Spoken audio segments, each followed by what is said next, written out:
All right, here we are with another edition of Prime Parents right here on the Big Dog Chico channel, along with we're now broadcasting on the Pregame Network channel also. So y'all make sure y'all tune in and that. Make sure y'all hit the like, subscribe, and comment. But guess what? We got a brand new type segment for you guys today. I'm gonna bring them on right now as we bring on our guests and our co-host. Is going to be this very special one, the one and only Uncle Neely is joining us as a co-host on Prime Parents, and our parents that's going to be joining us is Omar and Sheila Stoutmire, the parents of the one and only Carter Stoutmire for the Colorado Buffaloes. How are you guys doing today? We are blessed. Thank you so much. Well, good. Thanks for having us. We appreciate you guys. Yes, indeed. Thank you for joining us, Uncle Neely. This is our first time doing it together on Prime Parents. You guys, if you watch, tune in, you'll see us on Sunday Night Live with Uncle and Chico. But now we are tag teaming on this Prime Parents, this very special one with Omar and Sheila. Uncle Neely, how you doing? Man, I'm doing good, brother. Was just over at the team hotel. Matter of fact, it's 7 o'clock Mountain Time, so they're about to have a team meeting. But when Big Dog hit me early today and told me who the Prime Parents were, I said, I done been to enough team meetings. I got to get on Big Dog Prime Parents tonight because these my people. I love their son, love them, man. So I wanted to be a part of this conversation. Yes, indeed. Like I said, we have the parents of Carter Stoutmire. Before we get into it, we're going to give a little background. We're going to let you guys introduce yourselves one time for everybody out there listening in. All right. Well, I'm Omar Stoutmire, Carter's dad. That's it. I'm gonna leave it right there. That's it. Everything else, y'all can look up the rest. He said Google here. Yeah, Google here. I try to stay humble with the rest of that stuff. I'm Sheila Stoutmire, Carter's mama. All right. Well, we're gonna talk about. I just saw you guys at the Arizona game. We're gonna get into some current events, but we're also gonna get into you guys' background. Omar, of course, is a veteran of the NFL. Also was a teammate of Coach Prime when you came in as a rookie with the Dallas Cowboys. Played in the Super Bowl with the New York Giants. A bunch of accomplishments on the football field. Also intercepted Dan Marino one time. You know how many people can say that? Yep. So talk about. Give us a little bit. Talk about some of your background as an athlete. Yeah, mine started. Everybody sees the NFL part and everything that was televised and all that kind of stuff, but nobody sees what goes on in the background, and that's where the legacy, everything is made. It happens in the background where you put the work in and do what you need to do to try to get to that level. So my stuff started way back. Back in what's going to be 93, 94, when I really got serious about football and really training and all that kind of stuff and try to really take my game up. And, you got to get fast. So track was a big part of what I did coming up. And, I ended up playing 11 years in NFL, long story short. And, and so that's pretty much it. I mean, that's it. Hate to jump around like that, but you're originally from Florida. But went to school in California. Yeah. We're going to talk about that, I'm sure. And Mom, can you tell us where you're originally from and where did you go to school? Yes, I am from Long Beach, California. And I went to school at LSU, ran track there, earned myself a full scholarship, and was part of 4 national team national championships, and 5-time All-American. And that's just always been my passion. Just started running track when I was 7 years old and kept it going. And that's my love. And, we still keep it going with coaching and track and everything. So, yes. Uncle Neely, you hear that, Uncle Neely? Now, Chico, let me tell you what happened out there in TV land. When Daddy was talking, the folks were saying, "Oh, that's where Carter get it from." Right. And then when Mama started talking, they said, "Oh, that's where Carter get it from." So I want to hear from the parents. Where does he get it from? Yeah, well, it's a little bit of both. So she was probably more naturally talented and gifted than I was as athlete to athlete, right? So Carter gets his basic God-given gifts for his size. He's like 6 feet 6, high 6 feet 6'1", 210 pounds. He's a big kid that can run. So a lot of those things were gifts. Now, I'm not saying he didn't work for a lot of things he got, but a lot of the God-given gifts that he got came from Sheila and her side of the family. So I had to work for all of my stuff. I was in high school. I was like a 4'6" guy, 4'7", and I worked myself down to a 4'4", 4'3", to get down to that. So I had worked for years and it didn't really hit till I got to the pro workouts, where those times really started showing up. But I had to work and train for everything I got. So I always say, so with Carter, he has a little bit of both of us. So he has the work ethic that I had, that I dedicated myself, and the commitment, the discipline, and all that kind of stuff. But the God-given gifts is what he has. So it doesn't mean he's going to go as far as I did, but he has more gifts than I did at his age. He has that perfect combination. Everybody wants that physicalness of a football player, and then the speed and the natural sprinting ability of that track star. So he has that perfect combination right now. I tell you that much. Yeah. So he ran track. He's been running track since he was probably 6, 7 years old. So I didn't know what he was going. We didn't know what he was going to end up being, but we knew if you're going to be any kind of athlete, same thing with our daughter, then you got to be moving pretty. You got to be fast and moving well. So whatever you decided to do athletically, we knew you had to be moving pretty, moving fast. So if you're going to be special. Okay. What I like to do also is I like to kind of connect the dots, because like you said, you went to school at Fresno State out in California. Mom is from Long Beach, but she went to school in LSU. How did you guys meet? How did you guys cross paths? Yeah, we both went to we went to Long Beach Poly High School. We started there. We didn't really get together as far as a couple until probably it would be 7 years after that, after we graduated. Yeah. So, so that's where we really, we got to know each other. We saw each other at school. She wouldn't give me the time of day, so she was older than me. So she, not then. I wasn't gonna say that. Yeah, I had to go to the league first. You know what I'm saying? Yeah, we know how. Hey, we know how it works. We know how it I wasn't even gonna say anything. Go to the league first. You know what I mean? You got all this long, pretty hair and stuff. I can't just walk up, a little sophomore. And she I was a senior. Yeah, so I had to go get some, get some under my belt first. Had to come How long had you been in California at that time? Yeah, because you were born in Florida, correct? Yeah. We moved to California when I was in 8th grade. Okay. Yeah, 8th grade. So junior high school. Yeah. So that Southern charm wasn't appealing? No, man. She's California. Hey, that South and that Cali stuff don't always go. That West Coast, man, and that South. Cali girl. Yeah, they're like bump. Hey, look. So you ain't got to tell me. Look, I grew up with Southern values, right? So I was raised, yes, ma'am, no, ma'am, yes, sir, no, sir. So I'm in school, out there in California when I go to Poly in the hood too. Poly right there in the hood. During that time, that was the Crips and Bloods and that's school Snoop Dogg went through. Yeah, all that. Snoop went to our school, all that. So I'm coming through during that time. I'm saying yes, ma'am, no, ma'am to the teachers and stuff. They look at me like, man, who's this square that come up here? Get this dude out of here. But I grew up, my parents are from the South. They're from Florida. So I grew up with that, but that didn't fit so good in Cali at that time, the West Coast. You understand, Big Dog, he in Hawaii now, but he's originally from Alabama. I'm from Mississippi, so we know about that. Yes, ma'am, no, ma'am. Or you might get popped in your mouth if you don't. Yeah, right. Yeah. So now, Omar, you telling me she hit you with the Heisman stiff arm when you first stepped on? No, she didn't have to. I knew better not to go at it, until I got something. Hey, sometimes you ain't gotta say nothing. You just gotta read your keys.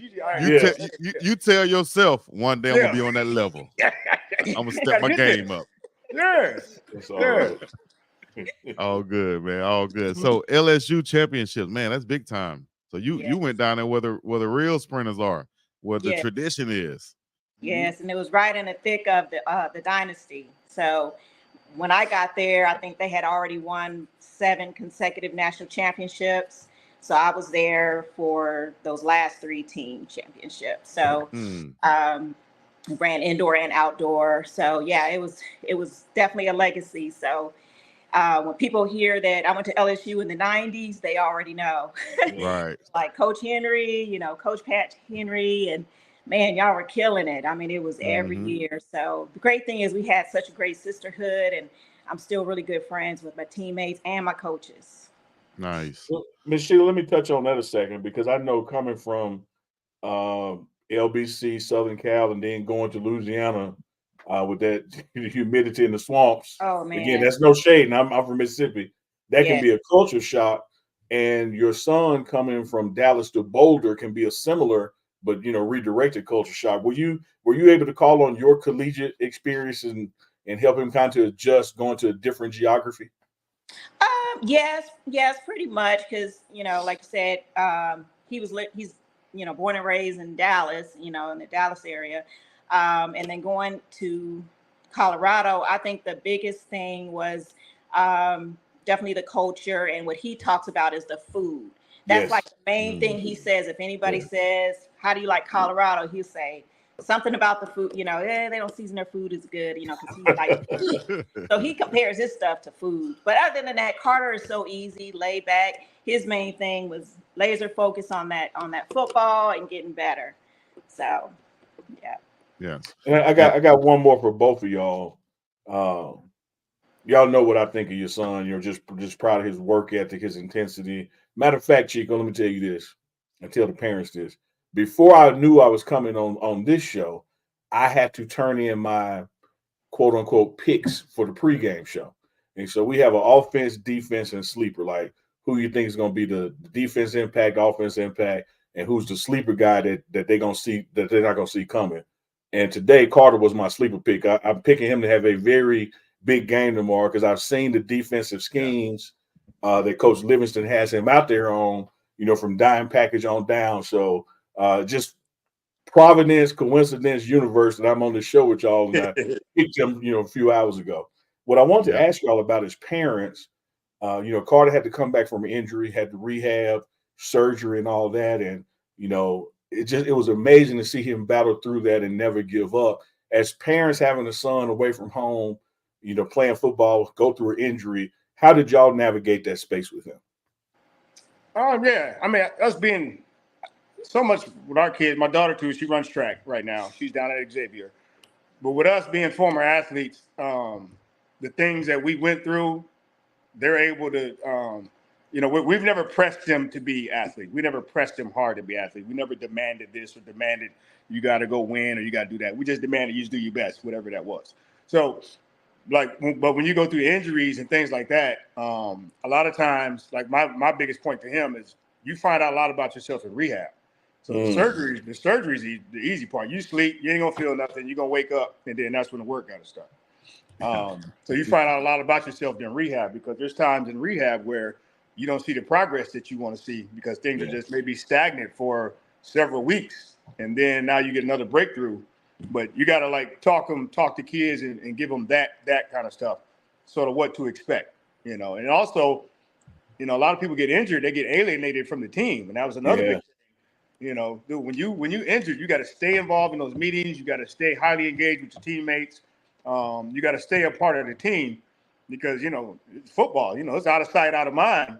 If you go duck off in the training room and that's all you're doing, and you don't go around your teammates, interact with your coaches in the meetings, and out there, and they need to see you working also.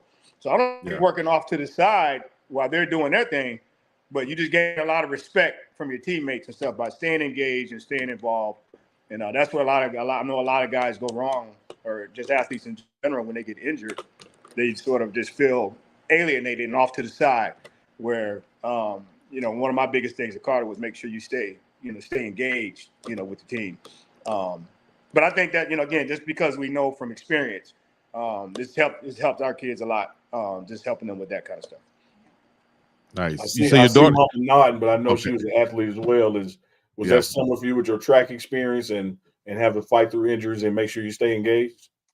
Yeah. So I was blessed to not encounter any major injuries during my whole track career until my last year, when I tore my quad. But my eligibility was done. I wasn't trying to go pro or anything. So that was just my calling. God was telling me, that's it. Go to your next calling. But for me, so I was there when Omar tore his ACL, when he had ACL surgery. And Carter was a newborn. and he was there with me at the hospital. But I still remember he was mad, like, shoot, when he woke up and realized his leg was up in that thing and he was done for the season and, you know, got to go through rehab. And I just remember, like, man, you know, that's got to be tough, you know, right in the middle of your career, and just being there supportive for him. So I had to be the same way for Carter. I'm not going to get emotional. So I was there for Carter's surgery. And I remember we were at the hotel room and he was mad, like, shoot, it reminded me of Omar. Like, he was limited. He didn't like being limited, have those restraints. And I have to have my arm in this thing for like, you know, 2 months. But he has a really good support system. His family, his granny, his uncles, his aunties, his cousins. He has mentors, big brothers that instill in him. So not only were they with him during rough patches last season, because that's who he heard from. That's what mattered the most to him. They were also there for him after he had the surgery, which he played with that surgery the whole second half of the season. Absolutely. You know, so due to the injury, yes. So that right there was encouraging for him to have that support system. But us as mom and dad had to be the main one, like, you know, you got this, you know. I mean, it was just really just being there for him. But I just remember how mad he was in that hotel room. And when we flew back to Dallas, it was like just mad. That's how he was. But that's you know what that is though? That's when you get used to working at a certain level and training, it becomes a lifestyle, and that becomes who you are. Like Coach Prime said, you're a dog. You know, you just sort of that just comes with that. You know, and so when you down or you've really never been hurt or injured or limited, when you can't do what you normally do, it frustrates you, it pisses you off. You know, So, and also it puts a fire in you. I gotta, you know, it's like I said, it tests who you are. I gotta hurry up and get back to who I am so I can do the thing.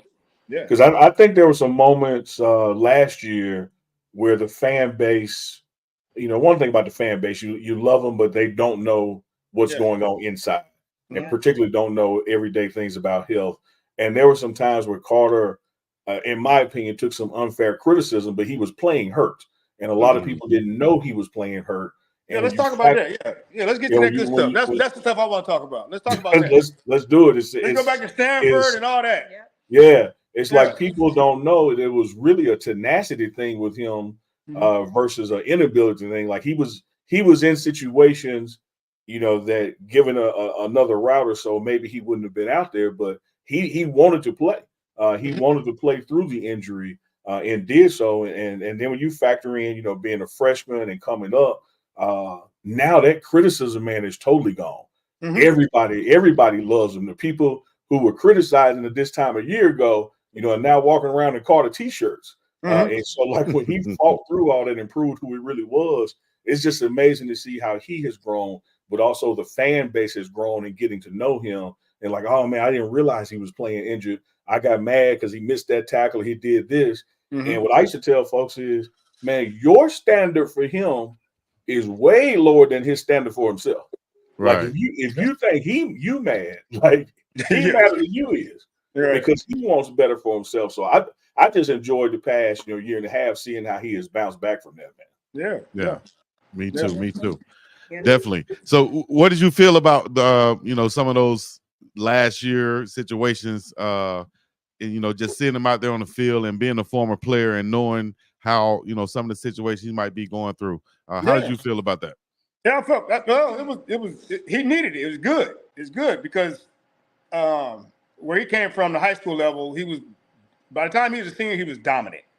You know, he's making one-hand interceptions, you know, pick sixes every other week. You know what I mean? Then they don't throw it to you. Then when they do come at you, you know, he getting them again. So he had like 6 picks his senior year.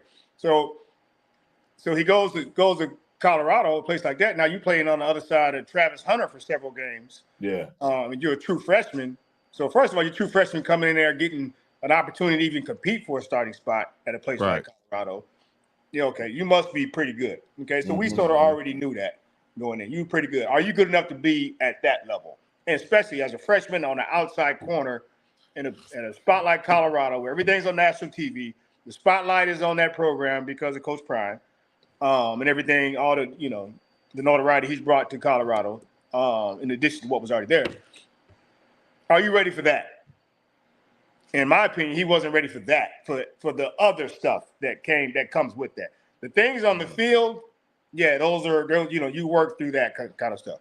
On the outside, you're gonna get beat. You're gonna get beat sooner or later. You're gonna get beat. Yeah. So like let's go back to the Stanford game where everything blew up on him because number one, you can't go at a coach. So he dead wrong for going at Coach Prime. So him and Coach Prime had a blow up on the sideline that obviously went viral. Okay, you dead wrong for that. And us as parents, we definitely don't condone that. We don't support that. So when I'm seeing that, I saw from the stands. We were at the game. So the things that we saw on TV after the game, we didn't see that during the game. Okay, so during the game, after the game, I'm waiting to see Carter, what was going on down there on the sideline. So he tells me, yeah, Coach Prime got me playing outside leverage or head up to outside leverage during training camp and leading up to those games and stuff. Well, the reason why he had him playing that because Carter wasn't making plays on the ball. He wasn't finding the ball in practice. So he's going against Xavier Weaver and Shador's throwing the ball. So now coming out of high school, you're finding out what your weaknesses are. Yeah. Coach Prime is trying to make the adjustment. Okay, you need to do this. Yeah, you're a good player. You can this and that. But I'm going to play you head up to outside instead of inside, man-to-man coverage. So you can make these plays on these balls. You can see the ball coming in and make plays on the ball. And you can use your safety, which is smart. Okay, so Stanford comes, now they're running slants for that particular game. Okay, you can't take away a slant from playing outside in. You know what I mean? But also Prime is like, okay, have some common sense in the game. They're running slants now. They were running slants. Get your butt inside. You know, but but here's a freshman. I got to do exactly what the coach tell me to do. Right. You know what I mean? So he don't make the adjustment until he gets to the sideline. Where a veteran, a more experienced player makes the adjustment. Okay, as soon as I see the first slant, oh no, okay, outside don't work. I'm gonna get my butt inside until I get back to the sideline, and I'm gonna tell these coaches, and we're gonna talk about it then. Yeah. So I'm inside now because this is what they're doing. They weren't doing this on film, and so you have me outside. It doesn't work so good for that. So that's that's where him and Coach Prime got into it because he wanted Coach Prime. You got me playing outside, and they running slants and stuff. And Coach Prime said, "Oh, don't put the slants on me. You gotta drop. You gotta play it," which he does. Yeah. But it's hard to play from outside in. Okay, let's go back to the week before. Okay, now he get beat for a touchdown the week before on a fade ball at Arizona State.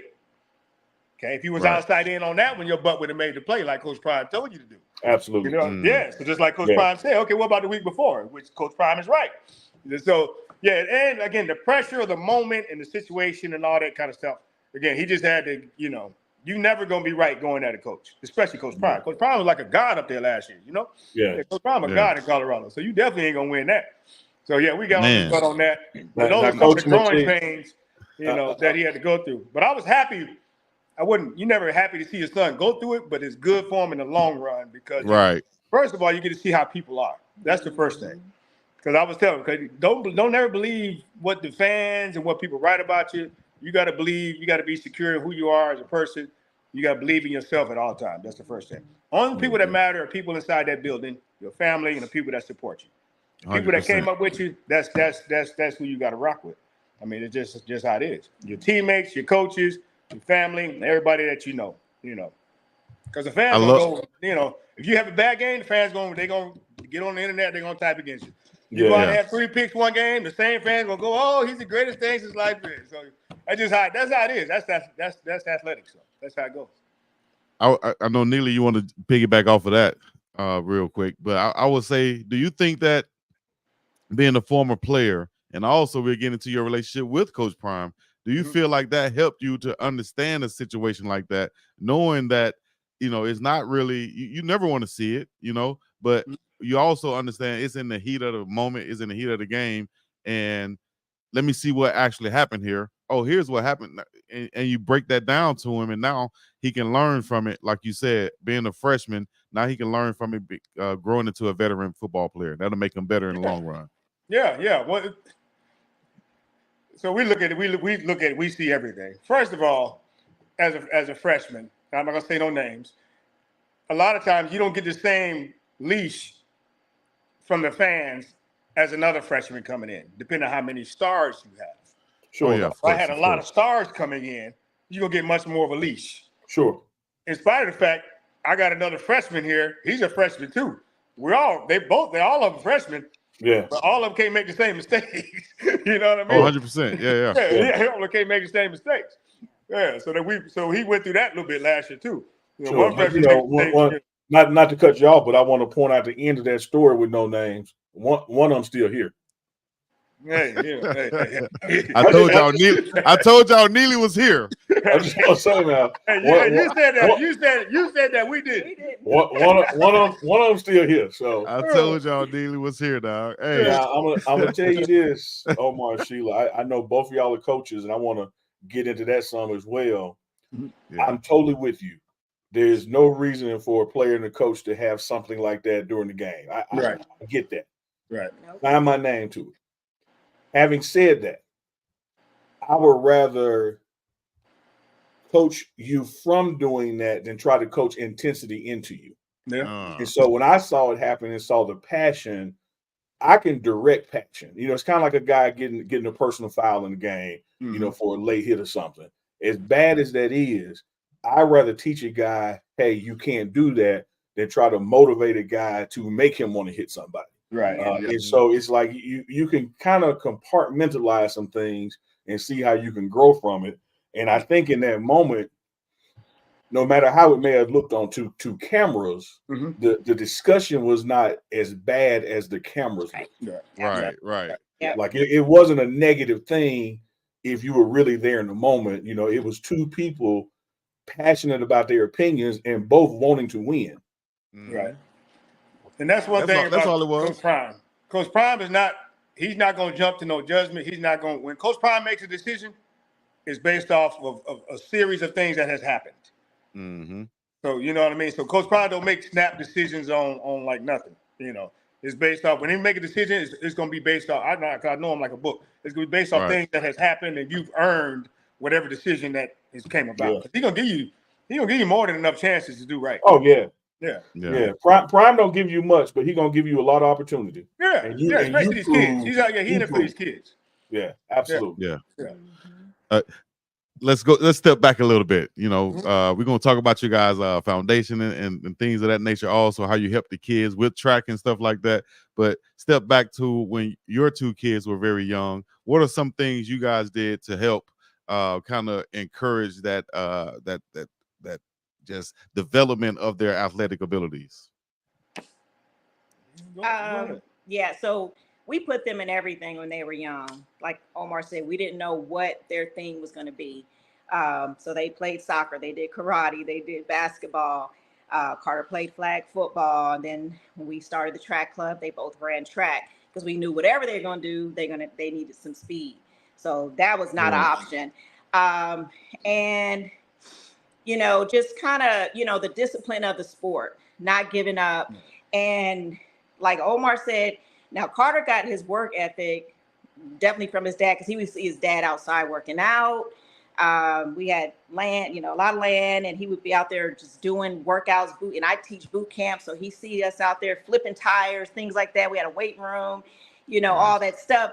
And when Carter was really young, he would put his own cones out there in the backfield and just start doing drills, that Omar probably showed him once, but I think that's what it was. Cause our athletic backgrounds. Like I grew up in a sports family. Sports was not an option. My dad pushed me really hard, me and my siblings. So that's what instilled that in me and helped me get to where I got, So I continue to work out. I'm a personal trainer. So Carter would see me outside working out. He would see his dad working out. Same thing with our daughter, both, they would see us just working. So they saw the work ethic in us that we had. And I believe that's what naturally got into them. Instead of them like saying, "Oh, I don't want to do that," it was like, "What can I do?" Like Carter would just go out there and do stuff with his dad. Yeah. So we saw that early on. And then when we did start the track club, after Omar retired from the NFL, they were just always out there. And for them, it was social plus, doing the workouts, running in the track meets, because we make it fun. It's a youth track program. So we made it fun. And to this day, they still have, really good friends from the track club. So that's pretty much what I think, just seeing us and our work ethic at home and just how we would get them prepared for the games. Like Carter would get up, eat his breakfast in the morning. Like I said, he'll go out there and do his little routes. Omar would have his little whiteboard, show him stuff. And Omar didn't coach him when he was young. He didn't want to. He wanted to be dad in the stands. He would videotape and then would go home, put in that DVD, and they'll watch the video and critique it. Like, he couldn't wait to watch that, So it was little stuff like that. He wanted to get better when he was that young playing flag football. He didn't play tackle till 7th grade, but he loved the sport. He just loved working. He loved working. Yes. Man, Can I ask? Go ahead. Oh, I'm sorry. Well, I was just wanted to ask about that because that's kind of big on me too, being a former football player, and I'm not really sure. Am I going to allow my son to play tackle football until maybe later on, like you just said, 7th grade? Was that a conscious decision that you made, and can you tell me why? Yeah, I seen him grow up. So growing up around the house, I got a buddy. Actually, Coach Prime, we got a buddy. His name is Alfonso Williams. So he got a saying he always says. He says, every man knows what kind of dog he got in his doghouse, right? Yeah. So as your kid is growing up, if you got as far as a boy, he got some toughness to him, sort of, or not. So if I would have saw he was a little limited in that area, or he was a little, on the softer side, we probably would have played a little more tackle. We probably would have played tackle a little earlier than what he did. When I didn't see any of that, I just seen a boy. I seen a pure boy, rough and tumble, break stuff, Bam, bam. Yeah, just being a little bam, bam, back in the day. Yeah, exactly. Yeah. So Some of the folks out there might be too young for Bam Bam to Flintstones reference. I got it. I know what y'all talking about. Yes. Bam Bam. He was a bam, bam. Yeah, exactly. So we felt like, okay, how long could we wait before we put him in, Now I did know, it was gonna take a couple of years for him to get his tackling and just the physicality of hitting people. It'll take a year or two for that. But as far as the toughness and the desire of just being, that wasn't an issue. So I was like, no, there's definitely no way we're gonna put him in tackle, so early. And here in Texas, that's all the kids play. You probably got 90% of the kids play tackle football. So he was sort of, that was sort of different for him not to play, especially all his buddies were playing tackle. He played flag. We played flag. So he learned the game, but without getting the beating on your body that tackle football obviously takes. So I actually tried to, I tried to talk my kids out of being athletes, to be honest. This is when they were probably in middle school. Well, because I wanted to make sure they understood the part that no one talks about. Yeah. How often you got to get in the cold tub. All the parties you're going to miss on Friday nights because you got Saturday night workouts, coming through high school and stuff. How much water you got to drink. You got to eat a certain way. So if you're going to do this, if we're going to do it, then we need to do it at a level where we can, and be serious about it. If we're not going to do it, let's just not do it. We're not going to have to do anything. So right. Whatever you decide to go into, then we got to do it. We need to do it a certain way. So I try to talk them out of that. I try to get them all the negatives of being an athlete that no one talks about. And, that's when Kobe, LeBron, all those guys were on TV. I was using those guys. Okay, you see them on TV, but you don't see what they're doing behind the scenes and the dedication, the discipline, and everything. So I was trying to explain that part to them. And, man, I got done with that little speech. And I said, y'all sure you want to do it? Like, yep, I do. Well, I can tell you this. All right. I got in the elevator with him. I guess it was Tuesday morning, about 5:30 a.m. And he had a gallon jug of water with him right there. So he listened to you on the hydration. He walk around that gallon jug, drink 2 or 3 of them all day long. Yep. Always. Nice. All right. Well, I saw you guys and I saw Carter at the Arizona game after the game, and he made a comment to me on camera. He said, this was the school I was originally committed to. So, he said he was going to end up going there, but once, got the offer from Colorado and Coach Prime, he definitely had to consider that and end up at Colorado. Can you talk about that recruiting? Say, how was his recruitment coming out of high school, and how did he end up committing to Arizona and then ultimately ended up at Colorado? Yeah, his recruitment it picked up pretty fast. Sophomore year? Yeah, sophomore year. Then once he started taking his recruiting trips, first trip he went was Penn State. And man, that Coach Terry Smith is so cool, man. He this is something for everybody. This is not for this, but this is something for somebody out there. Okay. Yeah. So he goes to Penn State. We go on a trip up there for the weekend. He comes back. Coach Terry Smith told him this one thing. Coach Terry Smith's the defensive back coach up there. Carter, when you get back to Dallas, text me, let me know you made it back safe. So he didn't offer him on the trip. So he had that one instruction for him. That's all he did. We leave, he come back home. We hit the ground. Carter texts Coach Terry Smith. Coach, we made it back to Dallas. We just let you know, just doing what you asked me to do. Terry Smith flies to Dallas the next day, offers Carter to come to his high school and offers him on the spot. Wow. He flies all the way to Dallas from Penn State, Pennsylvania. Wow. He offers him at school. So they're just anybody out there, if a coach asks you to do something, just make sure you do it.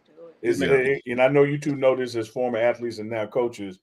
There's a lot to being coachable. Just simply being coachable will take you a long way. Yeah, they just try to check you out, see what kind of person you are. Can you take coaching? Can you do what I asked you to do? Something as simple as that. Yeah. He could have easily offered him right there in Penn State. It would have been easy for him. He got his butt on a plane, came way down here, and gave him an offer. And that was one of his first offers was Penn State. Only reason he didn't take that one because they got a great program up there, educational setup up there. The academic setup up there is great, but it was just cold. I mean, cold everywhere. It's going to be cold in November. It's going to be cold at Ohio State. Be cold at Michigan State. It's going to be cold, at Michigan and all your home games. So, so that was one thing. People out there, Omar, saying, but man, he chose Colorado. I try to tell people it ain't cold like that here. Yeah, it's not like that. Man, you get you a light jacket for most days because you're going to go from 30 to 70 in the same day. Right. But then when it does snow, the snow is gone the next day off the ground. So the cold in Colorado is not like the cold in Chicago or the cold when you're talking about in Penn State. It's totally different. I think it has something to do with the altitude because even here in Dallas, it's like 40 degrees here, man. You gotta it's freezing here. You gotta post up with a snowsuit. When it's 30 degrees in Mississippi, I don't go outside. When it's 30 degrees in Boulder, I just grab my jacket. Like grab a jacket, you good. Yeah, you get a hoodie and a vest, you all right. One thing we skipped over, Chico, that we didn't go back to. We've been rewinding and going forward. Yeah. We ain't really still touch on how he got her to finally say yes. Because remember he didn't ask. He said he wasn't there yet. Yeah. I asked him, did she put that Heisman stiff on? So at some point now you had to go ahead. What was that? I want to hear Miss Sheila version. What was that approach like? How did he come to you? He's scared. Like I said, it was after college and all that. So somehow he found out where I was working. My man. I was working at 24-Hour Fitness. I was a fitness supervisor, and the part of Long Beach he lived in was not close to my job.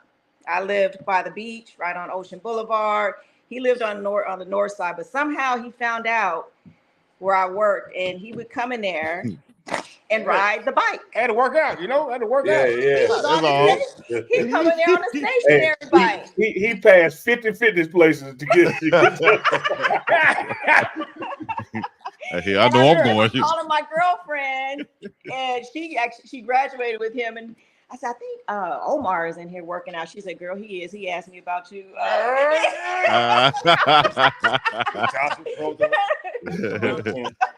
She just spilled the beans. So, it was all good after that. That's what I'm talking about. That Florida kicked in. Let me tell y'all. Gotta make a way, man. You gotta find a way. Y'all done learned to be coachable. Yep. And now you done learned that effort matters. Like she appreciated you passing all them other fitness places to come to them. That's effort. Yeah. Yes, sir. To ride that bike. That's effort. To get on that stationary bike. Yeah. I love it. What year was this? Because you ain't had those biking shorts on back in the day there. The biking shorts people used to wear? It was like 98, 99, somewhere around there. Okay. Well, he probably had them on. Yeah. Okay, biking shorts. Did he have his NFL jersey on or, dropping hint, Yep. You know I'm saying, right? You know I'm saying. Yeah, knew that. Yeah, she knew that. Yeah, she knew that already. He just had come on with a white T-shirt on, and Yeah. then he started getting more comfortable, and he would just put his keys on my desk. Yeah, that's how you ease on it. Ease on in there. What'd you say? Hey, so on the way out, I gotta holler at him again on the way out. Yeah, There you go. You gotta get your keys. There you go. Let me leave these right here for me. Right here. Yeah. You Reason can to check come out. back. You can check out the car I'm driving, and I'll see you when they do us. They come over and leave an earring or leave. Yeah. Why you leave it so? Yeah, my bag over here, my keys over here, man. Go work out. I gotta go back through there on the way out. That's what's up, Yeah. man. Hey, I'm definitely getting out there. I'm definitely leaving before she go on that lunch break because she gonna be at that desk when I get back. Hey. That's a smart man right there. That's a smart man. If I see her packing up before I'm done, okay, this workout over. I'm going absolutely. I tell you this. I don't know what or care what they think about it. It worked. We see see it worked. Hey, most definitely. 2 kids later. Yes, 22 years. 2 kids later. Yeah. 22 years, man. Congratulations on that. Thank you. Well, y'all definitely don't look it at all. 22 years, you know what I mean? But I'd say this right here. How could you say you didn't want your kids to be athletes and you marry an athlete and you like you didn't have no choice but to have some athletes? Look, I just like I said, like Carter, we talking to people right now. Carter was sort of bred. He was bred for this, for what's going on right now. He was sort of bred for it. I just wanted him to understand the negatives, the other part, Right. Yeah, I just wanted him to understand, the behind the scenes things that it really takes to be really good and the dedication and commitment that it takes. Because you got to do that no matter what it is. They were going to do that at that same level anyway, whatever they decide to go into. Absolutely. So if you're going to be successful in anything, it's more of a principle more than, than just as far as just being an athlete, I tell folks, Coach, that if you doing anything in life and it ain't made you think about quitting, then you ain't putting your all into something. Right. Yeah. No matter what path you choose, there's going to be something that comes up that make you question, should you be doing this? Yeah. I don't care if it's business, sports, politics, like there is no easy road to success. Either way you pick, you got to work. Yeah. Mm-hmm. No, absolutely. That's right. Yeah, you're right. Rocky Balboa said it. It ain't no easier way out. Ain't no shortcut home. Let me ask y'all both this, because clearly, at least in my mind as a parent, nobody knows Carter better than y'all know him. Mm-hmm. But when you get to know him, on one hand, you can make this assumption that he's a quiet guy.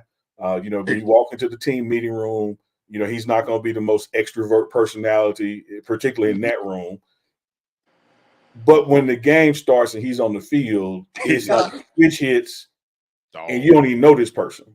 Is it like that for y'all too, or because there's sometimes I see him do a play and the way he acts after the play, I'm like, that's not the guy I had lunch with. Like, who is this dude? Yeah, he pointed daddy. Get it from his daddy. His dad was very similar. So, like a lot of stuff that I see Carter do on game day is the same stuff I would see his dad do. I could tell when Carter's down there talking because I see that helmet going up and down. That's how we knew. Omar had fines and got ejected. And so yes, definitely we see him as the quiet guy. But once he puts those headphones on, get locked in, listen to his music, prayed up, is on the field. But we saw that early on too. I'll never forget this.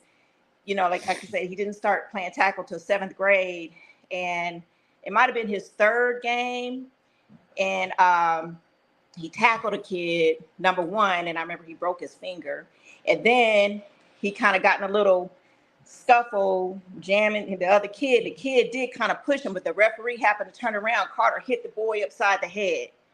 Uh-oh. And that was the first time we seen Carter do something like that. He got ejected from the game, and he was like in 7th grade. He was crying on the sideline. He was mad. He was just crying. And then Omar told me, "That's what your butt get." He said stuff like that. I'm thinking he got it from you. He got it from you. But I remember Omar saying, "That's what your butt get." He up in the stands saying Carter just mad because the next game he couldn't play. Like the first quarter or whatever. But a lot of stuff that I see and Carter is like his dad. You know, doesn't really say a lot, doesn't say much. He's gonna make people laugh. You know, because Omar is very funny, so he makes people laugh all the time. But when he steps on that field, is game on. Nice. Yeah, it's Hey. almost like you had to have two personalities, you know, being in, you know, Right. any athlete.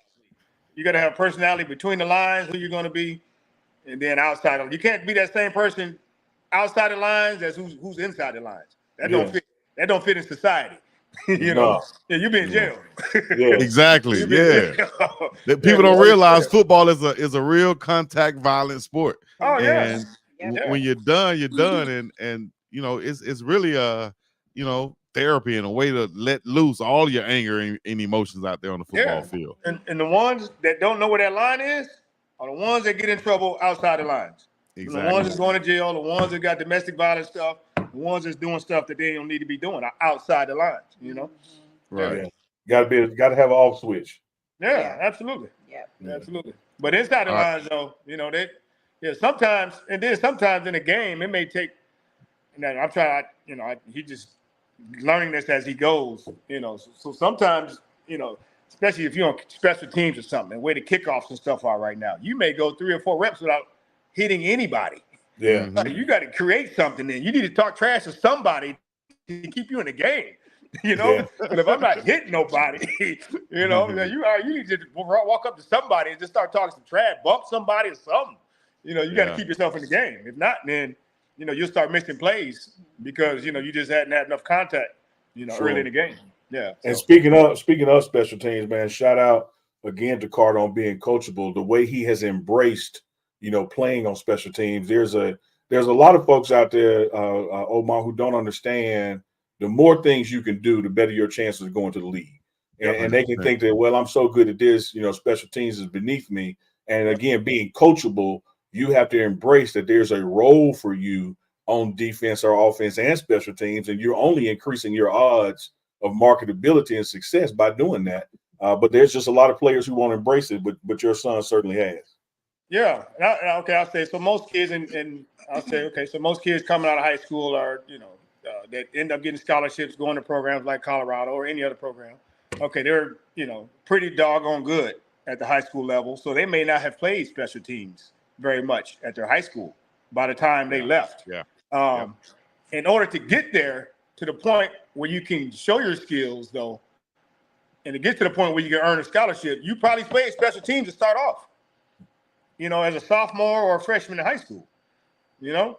So it's going to be the same thing when you get to college or get to the next level if you're not fortunate enough to go pro. Okay, if you're not starting on offense or defense, okay, how are you going to bring value to the team? Yeah. They feed you. They take you on these trips. You in these nice hotels. We flying all over the country every other week. Okay, you got to do something. You know? You got to do something. How you bring value to the team? Yeah. And special teams is beneath you. You know, so you not play that with effort. And all it takes is somebody go to the house and, you know, a punt return to the house or kickoff return or a block punt. That changed the whole momentum of the game because you're not taking special teams serious. Now the whole game will change, you know? So we used to have Coach Joe Avazano, God bless his soul. He had a slogan he used to tell us. It doesn't catch up to you until it catches up to you. Right. So the things that you were doing wrong, as far as an effort standpoint or technique and things like that, say on special teams, it doesn't get you until you get Ed Reed or somebody like that coming off the corner block a punt on you. So that technique that you're trying to get you to master and to make second nature, if you don't get it and you keep doing the wrong stuff, okay, it's going to get you. Sooner or later, it's going to get you. Yep. Yeah. Chico, I speaking of gonna get you, Chico, I got to know this. Daddy played NFL, all-world athlete. Mama down there at LSU winning national championships and track, all-world athlete. At some point, they had to race. I just want to know who won. I beat her running backwards.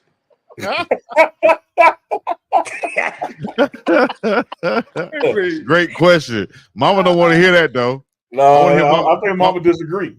Well, what'd you say? No, we never raced. We actually never raced. We never raced. Nope. All right, so y'all have never raced. No. When is the last time one of y'all beat Carter then? I never raced. Man, hey, look, I stopped trying to race Carter. Man, look, So I just give Carter looks and stuff. So sometimes we live way up north out in the country, right? So it was sort of hard sometimes for him to get other athletes, the other guys his age, to train with us sometimes. Mm-hmm. So, okay, and then it's me and him out there. So this is probably by the time he's a junior, senior, even like now when he come back home. So I got to be one to run a route or give him a look off the line or something like that. You know what I mean? Just me and him. He's trying to work on his press stuff and all that. I'm like, man, put your hands behind your back. He hit me one time. You know, I said, I think every day I got a point. You know, when they know when their son get to a point where, you know, whether they block your shot, you out there shooting hoops, they block your shot, or, you know, they bump you a little bit. That's me. Okay, you know, okay, all right, like, damn, stop playing around with this way. You know, right? That joke hit me one time. He put hands on me. I ran a route. He jacked me in my chest. I was sort of raised up. Sort of put my head up. Get off me, boy.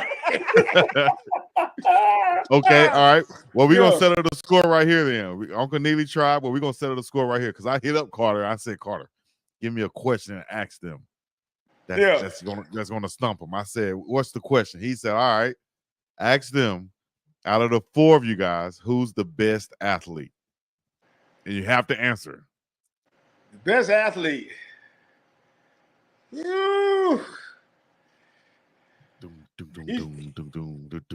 Carter's probably the best athlete. Probably Carter. He's probably the best overall athlete. Yeah, Carter. You gonna give it to Carter? Yep. Carter probably did it. Yeah, Carter. You see that, Carter? You won that. Hannah's pretty good. Hannah, my daughter, she ran distance. She ran middle distance and sprints. She's sort of right there. Probably Carter, because of how big he is and how well he moves. Yeah, he's fast. Like you said, he was bred for it anyway. So there you go. So hey, also the credit go back to us anyway. So you know. Oh, absolutely. He wouldn't be here without y'all. He wouldn't have the ability. I mean, I'm not taking nothing away from his work ethic. You know, nothing at all. But he had to get here. That's right. But I always make a point. That does not mean you're gonna go further than what I did or what she did. You know, that just means you have an opportunity, you got a chance. Yep. You have everything in front of you, so to speak, to make it work. Yeah, Chico, I got another competition question. Uh-oh. I got one following up after that too now. I'm gonna go ahead and get to the punchline. I'm with you, Omar. Understand now, no matter how I phrase this question, I'm with you. All right. Because I done been to Country Prime and I done been on Lake Prime. Oh, how you gonna I know how he like to show his fish, but he don't want to show you. There you go. Now look, hold on. So having said that, did that man really be whooping you like that on that lake? No, I was just about to say this. And for everybody that don't know, if you Google Omar Stoutmire, you will see him and Coach Prime out there in their lake adventures and fishing adventures and stuff. So go ahead, Omar, let us know. Do you be catching them fish out there too? I'm gonna give y'all background. So I didn't start bass fishing and lake fishing until I came to Dallas. All right. So Coach Prime, we call him Time. So he the one that introduced me to fishing on lakes and things like that. So anytime I fished, we used to go. We leave practice for the Cowboys and we go straight up to we drive 40 minutes and we go to his house and we go fish for the rest of the afternoon. We did that probably 2 or 3 times a week. During the season, we was the Cowboys. So we were on the boat all the time. So this was normal. So we just got back to fishing after a little layoff over the summer. So when he was home. So, I hadn't fished in a while. So he won the first couple of times. Now he gonna put it on the ground. He got the video, he got his phone out and all that. So all the videos and stuff came out. So then he gonna send it to Bucky, let Bucky edit it, and you got to go on well off and all that, So he gonna at me. So even my little social media stuff is all coming to me. I'm like, man, this dude is something else. All right, so that's who he is, though. That's who he is. It's all in fun. So the bye week just happened, right? We just had a bye week a few weeks ago. Yeah. So all right, so you come down, say, hey dog, I'm in town, man. All right, cool, man. I'll be out there in the morning. I go out there, man. I fish him off the boat. He ain't post none of that. Man, it's been crickets. Man. Nobody knows nothing. So I told him, I said, you know what? Don't worry about it. I'm gonna bring my own film team. I'm gonna bring my own film crew from now on. You got your own little film crew. I'm gonna bring my own film crew. So Coach Prime said, "Get out." If it's not on video, it ain't happen. Right, it never happens. Yeah. Now, he's slick though. You talk about competitive. Now, both of us are extremely competitive. But just like any player that reached the level that he's reached, you got to be like crazy. So he always wanted, as long as he's winning, when we get to say, he call it halftime. We get to winning when he get to halftime, he ready to stop. He good. Oh. if I'm winning, he got to keep going. Hey, now let's go ahead and get some lunch and come back out. So he's slick. Yeah, he's slick on that. He always moved the goalposts. You know, we hadn't touched on another relationship, guys, Chico, and Carter's position coach, Kevin Mathis, and the years that y'all go back. And one thing I love at practice, you wouldn't know that Kevin Mathis knows Carter, you know, from coming up, because I mean he coaches him like he's in him like he a total stranger, you know. Mm-hmm. So talk about like that relationship, not only with Coach Prime, but with Kevin Mathis and you know, just what it means to have your son being coached by those two guys. Yeah, that's why he came here. That's why he came to Colorado. Once we checked out the academic part and the major and everything was locked in there, then that was the choice. He was, like you said, he was committed to Arizona. My defensive back coach with the Giants, Coach Dwayne Walker, he's a great coach. NFL coach, collegiate coach, coached the NFL for several years, coached a bunch of great corners also. So he was going to go with him. The difference was that the attitude in which Carter would be, the attitude of which he would be coached. They were more cerebral, a little more laid back. They're going to coach you. You're going to get it done.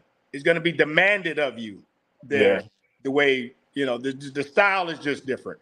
And I felt like with him being a young guy coming in, I felt like he needed that style of coaching for at least a year or two to get his college career started. He needed that style of coaching where it was demanded of him to do this, to do that in a certain way. He needed, I just felt like he needed, again, the attitude that they brought, Sure. you know, to start off with. And I just know how he reacts to that type of attitude, that type of coaching. And we felt that was a better fit for him. Yeah, because they don't care, you know, they've known him.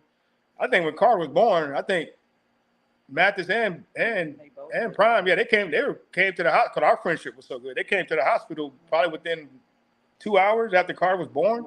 Yeah, the Mathises were there. Oh, okay, yeah.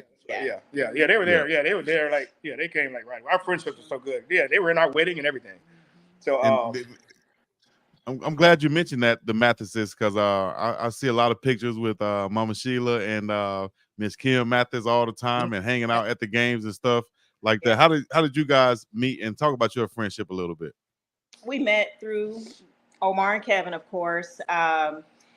They were, I remember going to their wedding. And then once we moved to Texas, I didn't really know anybody out here because whenever we would come to visit, we would just, you know, kind of stay at Dion's house. So that's really all I knew at the time. But Kim and I connected like immediately. It was like immediate connection. Just hanging out at her house. She had just had her daughter, and I would just, you know, be there, we go shopping, everything. And we just had that connection, and we're still there. So, and just kind of going through the seasons with our husband's schedule and things that, you know, being there supportive with them, we helped each other, supporting each other, you know, like what we were doing to help keep our households going, you know, 2 households going at one time and shipping cars. I mean, we had each other. So we learned a lot during that season of our husband's plan. And that's when we got so close. And then we started going on trips together. We traveled together. She's definitely my road dog. So it just, you know, it's a blessing that, so they're also, you know, the godparents of our kids, and we're the godparents of their kids. So let me tell you this, Miss Sheila, you wouldn't know it in practice. Right. And that was the key part, though. You wouldn't know it in practice. Yeah, that's the key part. So Carter, he don't get no. He actually probably get coached harder because of that. You know, he don't get no favors just because of, you know, the relationship at all. Right. Yeah, he has to earn his way. Whatever you get, you earn. And again, that was another reason why I felt like that was a good spot for him, because even though the relationship was there, I knew for a fact, I've been around them. We coach the same way. You know, you don't get nothing, you know, unless you earn it. So it doesn't matter. You know, you got to earn it, you know. So that's what I like about it, you know. So y'all are getting a lot of love in the comments, man. A lot of support, you know, Thank about you. being great parents and what a great young man y'all have raised, and even getting some shout outs from the New York Giants fans out there. When you play safety, so it's a lot of folks that supporting y'all, man, and appreciate what y'all bring to the table as parents, because there are a lot of folks who are fans of the game, and sometimes, I mean, y'all have been through this as athletes yourselves. You know, people forget that you're human. People forget that you got parents at home and loved ones, and that's what we try to do with this, is let people see, like, no, that's just not, you know, a body out there on the field. That's a person that has people that love them and care for them and is investing in them as well, and want you to get to know that part of the person, the athlete, and not just what you see on the box score. Right. Y'all are definitely some fan favorites out there. Particularly, you said that 22 years. This folks can't stay together 22 days, 22 months, 22 minutes. you gotta hang in there. It ain't always easy. Just hang in there. Shoot. Hey, so y'all let us know, everybody in the chat, if you have a question. Maybe the next 30 seconds we get another question in. But I did see one that kind of interesting to me that maybe going over my head, but maybe y'all can provide some context to. But I think it says ask them about Carter putting chicken in the tub. Oh, what is that? Oh yeah, we heard about Caleb. that. Yeah, Is that a joke or something that I'm missing? No, him and Caleb was doing the Mathis. You know, they roommates, so they were doing cooking videos or something like that. And I think Carter cleaned the chicken in the tub or something like that. He thawed it out in the bathtub. He thawed it out in the tub. And then I ain't eating over there. he got it from me. So when Darius saw me, he said, "Did he get that from you?" I was like, "No, he has never seen me do anything like that. I don't know where that came from." Mama ain't playing no games like that. Hey, you try to raise these kids a certain way. When they leave the house, man, anything can happen. Food, cooking. I know I won't be eating over there. I don't want no tub chicken. You don't like bathtub chicken? No, I'm good. Hey, look, you won't be eating over there. You won't be taking a shower over there either. You have foot fungus. That's nasty. No, I didn't know what that was from, though, man. Y'all crazy in the chat, man. Y'all say anything. But shout out to We DJs Break Record, said, love it, Uncle Chico. Great interview. Prime Parents School Bus beat Cincinnati Bowl eligible Sunday.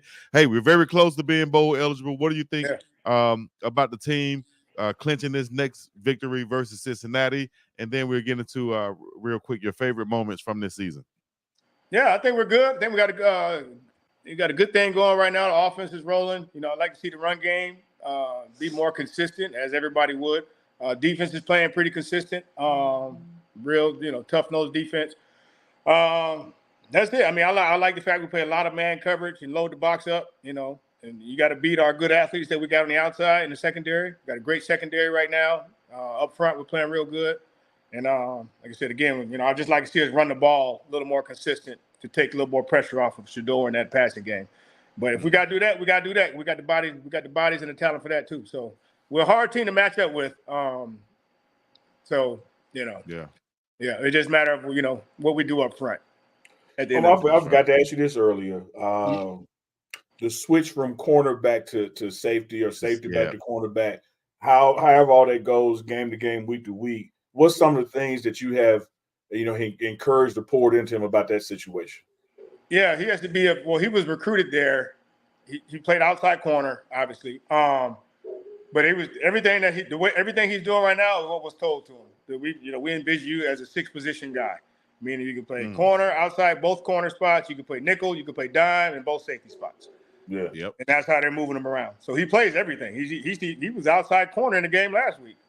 Yep. He was, and that's what I told y'all when we started the show. I picked him as the sleeper for this week because schematically, I think people are gonna see him moving all over the place tomorrow. Yeah, he can line up. He could be anywhere. Just depending what the game plan is, what each team brings to the table, and how we can attack him. He's just in a good spot. I think just in the secondary right now. We're just deep. We're just deep. So secondary wise, it may not be like this in every single position across the board on the team right now. But in the secondary, we're probably as good as anybody. Just like at the wide receiver position, you're probably as good as anybody in the country right now, when everybody's healthy. So that being said, okay, you sort of the younger guys, you got to wait your turn till it's your turn to play. Just like at Alabama or Georgia somewhere, you got to wait until. That's why some guys, they can play 1 year, they can go to the NFL because you had another NFL guy ahead of you. So it's sort of like that in a lot of positions at right now. Carter just still happen to be in a position where in the secondary, we're just very deep and talented right now, where, next year you'll get some seniors that'll be graduating, and then it'll be your turn to play, to start, consistently instead of just when somebody gets hurt. But your job right now is when the team needs you, wherever they need you, be there for that and be the best you can be for the team. So, yeah. You got a question directed for you, Brother Omar, from Eric C. Wright. Do you keep in touch with anybody from your former Giants team? If so, who? Also, what do you think of the current state of the New York Giants now? Yeah, I wish we would have kept Saquon. That's the first thing. Yeah, I wish we could have put that money in a different area. I think that's sort of showing up a little bit right now.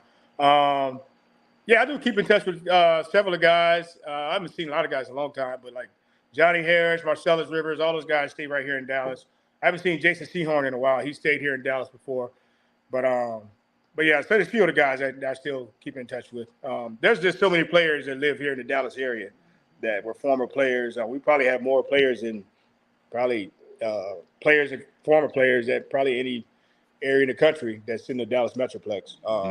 There's probably hundreds of guys that as far as NBA and MLB and football guys, former. Have you gotten down to Playmakers 88 yet? No, I haven't. No, I drive by it almost every other day. So I keep saying I'm gonna go by there and holler at Mike. Me, him, Carter, we all use the same barber, so we see Mike pretty frequently. Okay. Hey, well, I think that's gonna be wrapping it up right there. Neely, make sure you haven't forgotten any questions. No, I'm good, man. Like I said, when you hit me this afternoon and told me you had coming on, I said, Chico, I appreciate the invite because we got a lot of great parents affiliated with this team. And what I love is when the parents allow their children to be coached and have trusted that what's happening is in their best interest.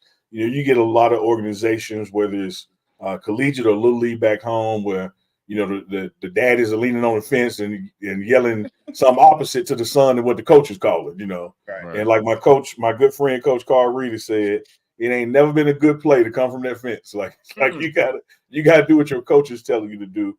Yeah. And the Stoutmires have always been supportive of their son and allowing him to be coached, man. And that's not something that happens often. Yeah. 100%. All right. One or two things that you guys as a family, I always ask this question on Prime Parents, but what are some morals that Carter may be living day by day with that he learned, that he's taken from his family? I'd say respect. I think because we have when we go up there, we have access because our relationships with the coaches. So when you walk around the building to hear the comments about your son, from the other coaches, whether strength conditioning coaches, the training staff, the medical staff, or as position coaches, it's just good to hear the positive reports and the positive, because they're not going to, those guys, everybody ain't going to lie. Everybody ain't going to tell a lie, so it's good to hear the positive reports about, how he conducts himself and how he operates and handles his business from a day-to-day basis, and the respect that he has around the building. So it's always good to hear that, I guess. You feel like you've done your job as a parent and raised a kid up to have a chance in the world. So, yeah. And he listens. He listens. Yes. So, yeah, absolutely. Yeah, absolutely. Well, this has been another edition of Prime Parents, the first one of many with myself and Uncle Neely. I'd like to thank the Stoutmires. I was about to say the Carters, the Stoutmires, for joining me today and providing this great insight to their young superstar Carter Stoutmire, who we'll be seeing out there this week doing his thing versus Cincinnati, contributing to this big win that's going to have us bowl eligible. And Uncle Neely, anything else you got to add before we get up out of here? No, I probably shouldn't add this, but it's on my heart, so I'm gonna have to add it. If Omar and Sheila race, I got 100 on Sheila. I'm sorry. I got 100 on Sheila. Come on, man. God, no. LSU track, I got 100 on Sheila, man. I ain't want to do it. I ain't want to do it, man. Get up and walk off the stage, Omar. Hey, I'm like Prime was in Ocho Cinco, no, man. Bye. Let's go. Bye, man. Bye, y'all. Hey, man, I'm going to do it like Def Comedy Jam back in the day. Thank y'all for coming out. God bless you and good night. Thank y'all for watching. Y'all know what to do. Hit the like, subscribe, comment, all the other good stuff, man. Prime Parents, the first time on the Pregame Show Network. You can find all the playlists of the past Prime Parents on Big Dog Chico channel right here, man. Y'all stay tuned for more. Y'all know what to do. Hit the like, subscribe, comment, all the other good stuff. Until next time. Which is Sunday. Until Sunday. Sunday Night Live. Which is Sunday, yeah. Make sure we plug that. Sunday Night Live with myself and Uncle Neely on both channels. Y'all make sure y'all subscribe right now and leave your comments and questions and everything else. And we'll get back to you. Until next time, I guess we're going to be up and about this thing. Peace in the Middle East. Everybody out there. Yeah. If I could put my screensaver back up there, we'd be good to go. All right, now, thank y'all.